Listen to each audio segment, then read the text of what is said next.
안녕하세요, 주변들의 정민근 변호사. 안녕하세요, 송대승 변호사입니다. 변호사님, 네네. 우리가 이제 형사사건을 많이 진행을 하다 보면 네네. 피해자가 있는 사건에서 우리가 유죄일 때, 네네. 혐의를 인정할 때 네. 합의를 하면 참 좋은데, 그렇지. 네? 가해자 입장에서는 가장 선처받을 만한 사유 그렇죠. 1등. 1등. 피해자와 합의죠. 그러면 피해자가 합의에 응하지 않을 때, 늘 때. 예전에는 법원이 뭐 인적사항 가려주는 경우도 있었다고 하더라고요. 그 개인정보 보호에 관한 관념이 별로 없을 때, 그렇죠. 옛날에는 꽤 됐어요. 법원에서는 그냥 공탁할 수 있도록 인적사항 가르쳐주는 경우도 다반사였고, 또 시간이 좀 지나서 개인정보를 함부로 알려주면 안 된다 그렇죠. 라고 관념이 딱 바뀌었을 때, 그랬을 무렵에는 법원에 이제 기록 복사를 하러 가면 그렇죠. 피해자의 인적사항을 복사하러 간 직원이 그걸 볼 수가 있어. 보이니까. 그걸 몰래 적어온다던가 맞아. 외워온다던가 해가지고 그 인적사항을 가지고 공탁을 했죠. 그런데 또 시간이 흐르고 보니까 피해자의 의사에 반해서 공탁이 됐다고 하고 그걸 선처사유로 삼으려니 판사 입장에서 조금 난감했겠지. 난감하지. 피해자의 동의를 받지 않고 형사공탁을 한 경우 선처해줄 수 없다 라는 게 현재까지의 확고한 법원의 입장이 되었어요. 그래서 사실은 합의가 안 되면 답이 없었거든요. 근데 이게 합의 여부는 이제 피해자가 또 결정할 문제지만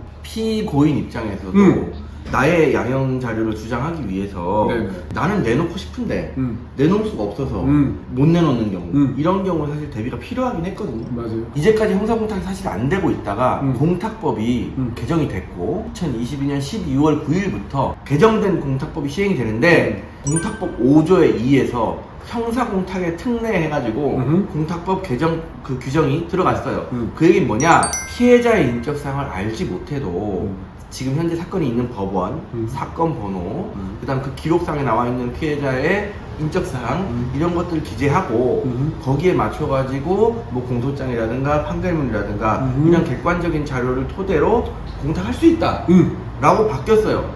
그렇기 때문에 이제 형사공탁이 법적으로 가능해진 거죠. 제가 봤을 때도 장단점이 좀 극명하게 갈릴 것 같아요. 피고인 입장 장점이겠죠? 합의가 됐든 안 됐든 어쨌든 내가 잘못한 건 맞으니까 거기에 적당한 금액을 배상하고 싶은데 하려고 해도 방법이 없는 거예요. 원래는 공탁이라는 제도가 있기 때문에 당연히 공탁은 일방적으로 할 수 있는 건데 피해자의 인적사항을 알아야 공탁을 할 수 있다 보니까 공탁이라는 제도가 있음에도 불구하고 할 수 없다는 거죠.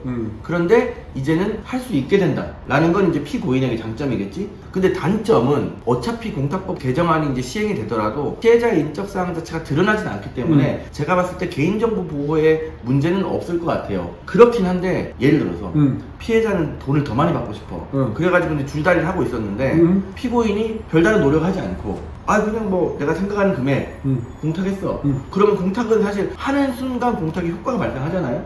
그러다 보니까 피해자는 내가 생각하는 금액보다는 턱없이 적은 금액이 들어왔는데 법원에서는 이 금액을 보고 이 사건에서 이 정도 금액이면 괜찮네?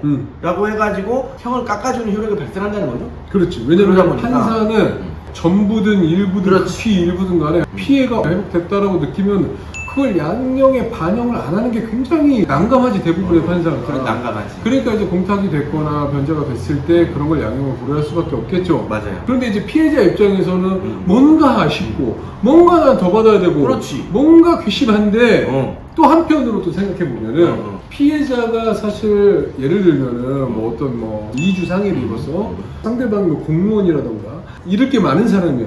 합의금으로 1억을 부르네. 맞아. 피해자의 그 입장을 악용하는 그런 사람에 대해서는 올바른 기준점을 제시해 줄 수 있는 법률이 될 수도 있겠다라는 생각이 들어요. 그럴 수도 있겠죠. 제가 생각하는 최대의 단점은 피해자의 그런 협상에 관한 권리들 이런 것들이 사실 무력화되는 효과가 발생할 수 있지 않을까. 그래서 지금 우리가 고소해서 대차게 처벌을 원하는 사건에 가해자들이 합의 의사 타진을 늦게 해오나? 공탁법을 이용하려고? 그럴 수도 있겠다. 이거는 솔직히 좀 문제가 있다. 문제가 있어. 이게 일반적으로 대다수의 사람들이 돈으로 손해를 배상하고 배상을 받는 사건이면 모르겠는데 정말 중대범죄들 있잖아.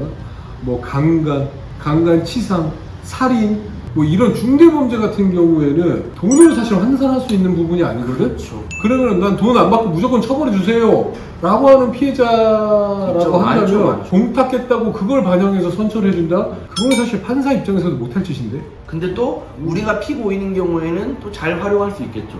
그러니까 물론 이제 활용을 하는데 강의적인 입장에서 좀 문제가 있네. 피해자의 목소리가 굉장히 낮아질 거예요.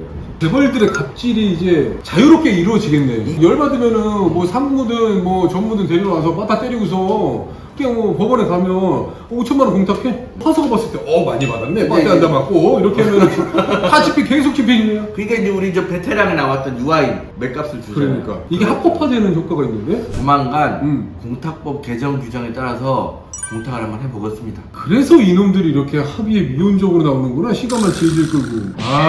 이 나쁜 놈들. 근데 나는 지금 공탁을 해야 되거든. 범죄자요? 아니 내가 하는 게 무슨 아니라 범죄죠? 내가 변호인으로. 어쨌든 한 번 더 분석을 해가지고 저희가 또 알려드리도록 할게요. 네. 오늘 여기까지 하도록 하겠습니다. 네, 구독과 좋아요 눌러주세요.